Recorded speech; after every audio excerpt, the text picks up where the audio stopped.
It is the resistance report for March 10th, 2017. Today I want to talk about jobs. Your job, my job, other people's job. Today was, after all, the report of the Bureau of Labor Statistics on the jobs created during the month of February, the first full month of the Trump administration. Now, one thing you ought to keep in mind is that Donald Trump, before he became president, when those job reports came out showing quite good numbers, unemployment down below 5%, 4.8%, 4.7%, over the past several years, that job report getting better and better, what did Donald Trump say? He said that the numbers were phony. He called the official unemployment rate one of the biggest hoaxes in American modern politics, and the biggest joke there is. And after the New Hampshire primary last year, Trump said, don't believe those phony numbers when you hear 4.9 and 5% unemployment. The number, said Donald Trump, is probably 28%, 29%, as high as 35%. In fact, he said, I have heard 42%. At a post-election rally in Iowa in December, he said, so many people can't get jobs. The unemployment number, as you know, is totally fiction. Well, today, the number came out, pretty good number, a continuation of the gradual jobs recovery we've seen over the last few years under Barack Obama. Not a dramatic departure, but Donald Trump turned around. The dramatic change was Donald Trump himself. He now embraces those job numbers from the Bureau of Labor Statistics. He says, in fact, he retweeted a Drudge Report headline, great again, plus 235,000. Well, today when a reporter asked Trump press secretary Sean Spicer what Trump thought about these new numbers and whether he stood by his remarks that the Bureau of Labor Statistics marks were phony, Spicer had a ready answer. He used the words that were the president's. Quote, they may have been phony in the past, but it is very real now, he said. Please. This is an administration that when it doesn't like the numbers, it attacks the numbers, it attacks the agency or the institution that is coming up with whatever facts it doesn't like. When it likes the numbers, when it likes the facts, it embraces them. They may have been phony in the past, but they're very real now. By the way, what may seem like a small matter is actually not a small matter.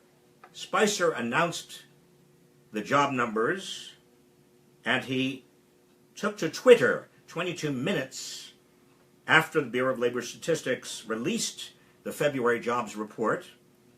Now that breaks a rule by the Office of Management and Budget that has been in effect since the Nixon administration days, that says nobody in an administration, in an executive branch, can reveal those numbers for at least an hour after they come out publicly. Is Sean Spicer going to be held accountable for breaching that rule? The answer should be evident. Of course not. By the way, what about these numbers? Are we seeing a resurgence, a cause for celebration in the jobs numbers? Well, as I said a moment ago, they are simply a continuation of what we saw in terms of the jobs expansion under Obama. In fact, last February of 2016, the job number for February of 2016 was almost exactly the same as the job number for February of 2017. The job number of 2015 was almost exactly the same number as the number of jobs created in February of 2016 and now 2017. Donald Trump should get credit for absolutely nothing. In fact, his director of the National Economic Council, Gary Cohn, said as much this morning. He said, well, we've not really done anything. The policies that we put into place to try to get more jobs, they've not really gone into effect yet. Nonetheless, obviously, Donald Trump is taking as much credit as he possibly can. Now, one direct consequence of these steadily improving job numbers, at least steadily improving overall, is that Janet Yellen and the Federal Reserve Board are likely to raise interest rates fairly soon. You may remember that Donald Trump said that Janet Yellen, the chair of the Federal Reserve Board, she ought to be ashamed of herself, said Donald Trump, for keeping interest rates low during the Obama administration, thereby generating a lot of jobs. When you have low interest rates, that helps job growth. He said she ought to be ashamed of herself for playing politics. And you can expect that right now, Donald Trump, facing the prospect that Janet Yellen is going to raise interest rates because there is, in the Fed's view, some room for concern that the economy might overheat and generate some inflation, Donald Trump is going to be very angry with her. He's already signaled he doesn't want Yellen to raise interest rates, but as a matter of public policy and also as a matter of the way government has run for decades, the president has no say and should have no say over what the Federal Reserve does. I said a moment ago that those job numbers were pretty good. They are fairly good, but the big problem in the labor market is still twofold. One, the labor participation rate. That is the percentage of people who are of working age who are actually working. That labor participation rate is very low. It's still, as of today, 63%. That's almost a 30-year record low. What that means is that there are huge numbers of Americans, millions of Americans, who are too discouraged to even look for work. They are not counted as unemployed. That's why the unemployment rate looks so good.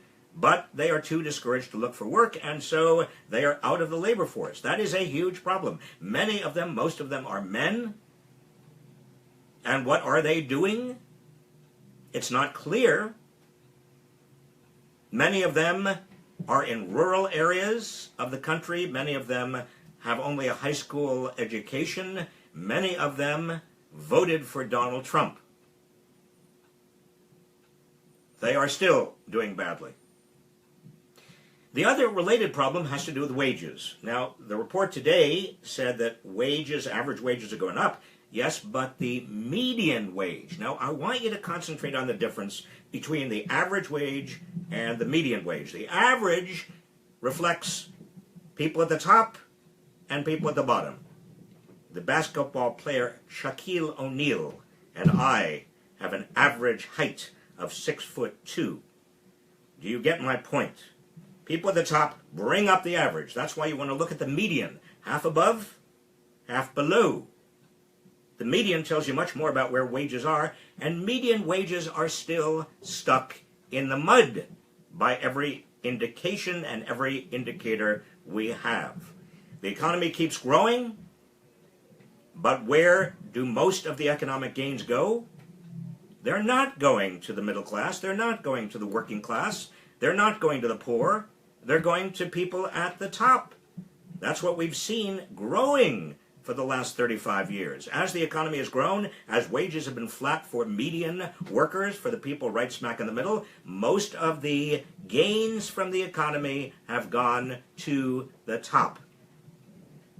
And what do people at the top do with their money? Well, they don't spend all of it. It's impossible when you are earning millions and millions of dollars a year. It's almost impossible to spend it all. They put it into savings. Their savings go all around the world, wherever they can get the highest return. And what that means is that there is not enough demand in the system for employers to turn around and create a lot of new jobs. In other words, there are so many people unemployed today who are not even in the labor force because they're not good jobs for them to bring them into the labor force. They figure, why should I work for $8 or $9 an hour? The fundamental problem is we have lousy jobs, folks. And nothing Donald Trump has talked about or proposed is changing that. The only way you change that is if we invest Invest in the American workforce. Invest in people's education, in their job training, in free higher education, public higher education. Invest in health care. Invest in infrastructure that brings people together, makes it easier for people to get to work and communicate. But what is Donald Trump doing? He's going in the opposite direction. He's joining Republicans in actually making it harder and more costly for people to get health care. His budget is going to come out next week, and it will have major decreases in federal support for K through 12 education, for higher education, for everything else. And he's put off for a year his infrastructure plan. Remember that big $1 trillion infrastructure plan he campaigned on? Well, it's nowhere to be seen. Donald Trump and the Republicans believe in something called trickle-down economics. That means that if you make the rich richer and the corporations fatter and increase profits, that all trickles down somehow to average working people. My friends, it doesn't. It hasn't. We've had 35 years of so-called trickle-down economics, especially under Ronald Reagan and George W. Bush, tax cuts for the people at the top, fatter corporate profits, and nothing has trickled down. Donald Trump is just a typical Republican. That is what he wants. He wants deregulation. He wants to get rid of regulations. Why? So corporations can do better, make fatter profits. He's talking about a big corporate tax cut. Why? So corporations can make bigger profits. It's good for the stock market. The stock market reflects anticipation of future corporate profits. Fine. But it's not good for most workers. The top 1% owns over 45% of all of the shares of stock. The top 10% owns 80% of all the shares of stock. The stock market goes up. That doesn't help average people. Now, there are probably no Trump voters who are watching me right now or listening to me right now. I hope, though, there are one or two of you, because you've got to know this. You've got to understand this. You've got to understand that you have actually bought into a lie and a giant bait-and-switch scheme. Donald Trump's administration is filled with more billionaires and more Wall Streeters than any administration in history, and you think they have your interests at heart? No. They believe in trickle-down economics, and that's what we are going to get. And now I have time, I hope you do, for some of your questions. Joe, it's Zucco. You ask, what are we missing because we're focused on Trump's tweets, Trump care, and Russia? Well, Joe, we're missing, number one, what's happening and beginning to happen in the federal departments and agencies. The deregulation, the tsunami of deregulation that is on its way, starting with the Environmental Protection Agency and the Labor Department and almost every other agency. Health regulations, safety regulations, environmental regulations, labor laws and regulations, and also regulations even to protect investors at the Securities and Exchange Commission, the Consumer Finance Protection Regulations. All of those are in jeopardy, and all of them are on the way to being questioned. Donald Trump says 2 for 1, we're going to get rid of regulations. The other thing that you ought to be aware of and keep your eyes on are the tax cuts that are coming down, not for average working people, but for the rich and for big corporations. That's what Republicans right now are working on when they're not working on their replacement for Obamacare. The other big priority for them is tax cuts for the rich and for big corporations. Finally, you ought to be aware that with the huge increase in military expenditures that Trump wants, $45 billion, that's a 10% increase in the military budget. If he is not going to attack Social Security and Medicare, which he says he's not, then where does he get all of the money if he's also at the same time cutting taxes on the rich and big corporations? He's not. which means you ought to be ready and vigilant about major program cuts for the poor, in food stamps, in housing, in everything else that poor people need, including Medicaid. Michael Richter, am I pronouncing it correctly? Should Democrats be putting together legislation to amend parts of the Affordable Care Act that aren't working in order to provide an alternative to the bill, possible repeal by the Republicans? Michael, under ordinary circumstances, I would say yes, but under the kind of warfare circumstances we are now experiencing in Congress, I would fear that if the Democrats did make any effort to so-called repair, and it doesn't need major repair, there's small pieces of the Affordable Care Act that could actually be improved upon, but were the Democrats to open that door, Republicans would jump right through it. In other words, this is not the time. What we need to do is hold on to what we have, and I think there is a fairly good chance that because so many Republicans don't want any kind of a replacement for Obamacare, that we might actually keep the replacement, because other Republicans know that 20 million people without Obamacare, without the Affordable Care Act, would be a political catastrophe for the Republicans. So let's just hold tight.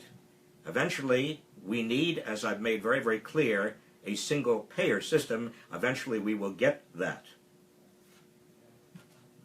Mark Dalpy, you ask, if Trump is in clear violation of the Emoluments Clause, how can Republicans get away with doing nothing about it? Well, several of you have asked about all of the ways in which Donald Trump is now impeachable, but why aren't Republicans doing anything about it? Simply because they don't want their president of their party to be impeached. Now, there may come a point with investigations and with more revelations of conflicts of interest and Russian connections and so forth, when the Republicans are going to be embarrassed by Trump. They're going to start to worry that if they cling to him and stay loyal to him, they may actually suffer in the midterm elections of 2018. And that's when they may turn. That's when we might actually get some discussion, if not action, on impeachment. Jen Ward, you ask, is there any centralized entity overseeing all of the Trump-Russia investigations? Jen, there isn't. And what worries me even more is that none of the investigations right now are bipartisan. You've got an FBI investigation, but that is under James Comey, who is under, ultimately, Sessions, Jeff Sessions. Even though Sessions has recused himself, he's still there as Attorney General, and Sessions is under Trump. How can you expect Comey to investigate the people who are in line over his head in terms of the command of authority from the president on down? You can't. And when it comes to the Senate Intelligence Committee also conducting an investigation, that is run mostly by Republicans. The chair is a Republican. We cannot trust that committee to do an impartial investigation, which gets me to my point that I keep hammering on. We need a special prosecutor, an independent counsel who is going to do this. Now, what's the difference between a special prosecutor or an independent special prosecutor and a select committee or a commission? The difference is this. A commission or even a bipartisan select committee would look at the entire quagmire of Russia. That might be important, like the 9/11 Commission. That would be good. We need to do that eventually. But I worry that there's so many pieces to the puzzle that might avoid the key issue, which is what did Donald Trump know, and when did he know it, and did he know about what the Russians were doing to try to give him the election of 2016. If he knew, or if he should have known, based on the evidence any reasonable person would have in his position, if he knew and did nothing about it, that is potentially not only impeachable, but that is potentially a treasonous offense. That's what we ought to be investigating. A special prosecutor, special counsel goes after criminal offenses. That's what we need to investigate. Will the Republicans take away coverage of those of us with pre-existing conditions? Elaine, the bill that you might call it Obamacare light, it is so Obamacare light that although technically it requires insurers to cover people with pre-existing conditions, it doesn't require them to make insurance affordable to people with pre-existing conditions. So in other words, if you have had an illness or some major problem that suggests to an insurer that you are a high risk, that insurer can charge you anything, including a high copayment and a gigantic deductible, to the point where you can't possibly afford it. That is the equivalent of not getting it. Samuel Lester, will Trump's new executive order banning travel to the United States from 6 Muslim countries get by the courts? Well, Samuel, we're going to find out pretty soon, because there is litigation on that right now. Jim Hunter, who's actually running the White House? Jim, my view is that you've got Reince Priebus, who is trying to keep this White House under control and minimize the fallout from Trump's tweets. That's basically what he's doing, and try to avoid or minimize the leaks that are still endemic. And then you have Vice President Pence, Michael Pence, who's actually working with Paul Ryan and with Mitch McConnell on the legislative agenda. And that is the most important part of the White House. I think Pence is in a key position. And then you've got agency heads, department heads, who are just now coming into their departments, finding out where the men's room and women's rooms actually are. They're not doing anything yet. Once they start, once Scott Pruitt and others begin actually working, they can do a lot of damage, and the White House may not be able to oversee everything they're doing. I don't believe that the White House will. I don't think Donald Trump cares what Betsy DeVos does specifically with regard to federal funding of religious schools. No, that's something that Michael Pence and Paul Ryan and Mitch McConnell will be dealing with if it comes up for legislation. Sander Clanburn, what's happening, or what's happened to Sessions and his lies? Any chance he'll have to step down? Sander, I believe, and the record shows very clearly, that Jeff Sessions lied under oath. That should be enough to force his resignation. He also says he is recused and is recusing himself from overseeing the FBI, but if he lied under oath, what sureness do we have, what assurance that he isn't going to lie about being recused or recusing himself? So he ought to be out of there. Now, it's easy to say, but how do you get him out of there?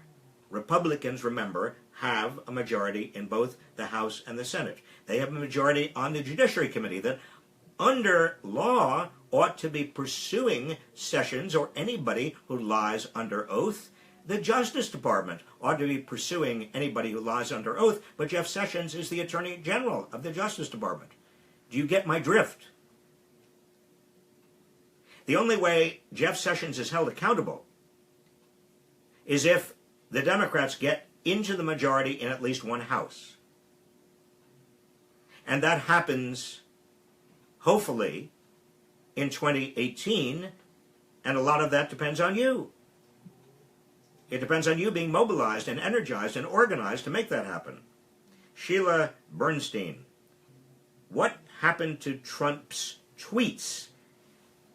I didn't come across them this week. Well, Sheila, Trump has been tweeting away. In fact, somewhere around here, I did jot down some of this week's doozies.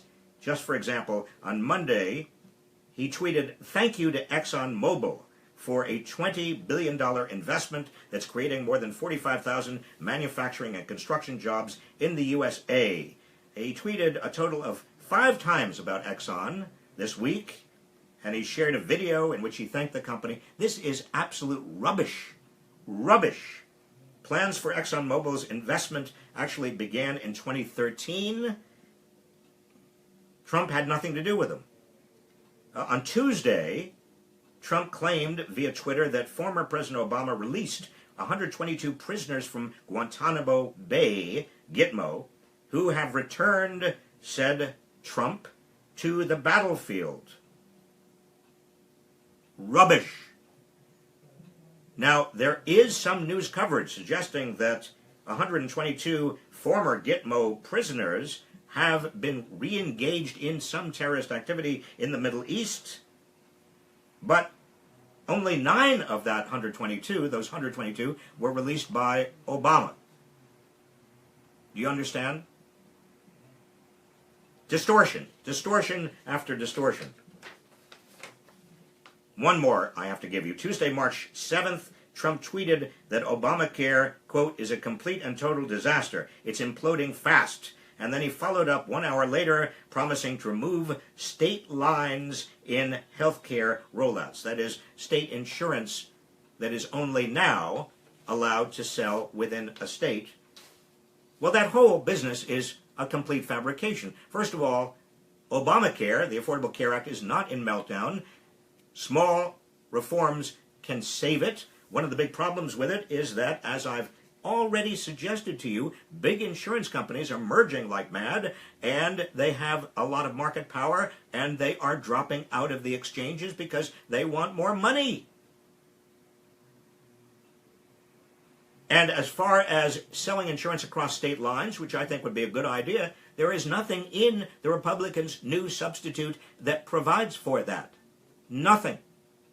Nada. Okay, one more. Anita Ashland, what book recommendations do you have to help give us some perspective on these perplexing times, in addition to your Saving Capitalism book, which I'm reading and enjoying? Thank you, Anita. I do have books that I think you ought to be taking a look at. I've already recommended to you Sinclair Lewis's book, It Can't Happen Here. Sinclair Lewis, writing in the 1930s about tyranny, about fascism coming to America. There's another book that some of you might find very, very useful.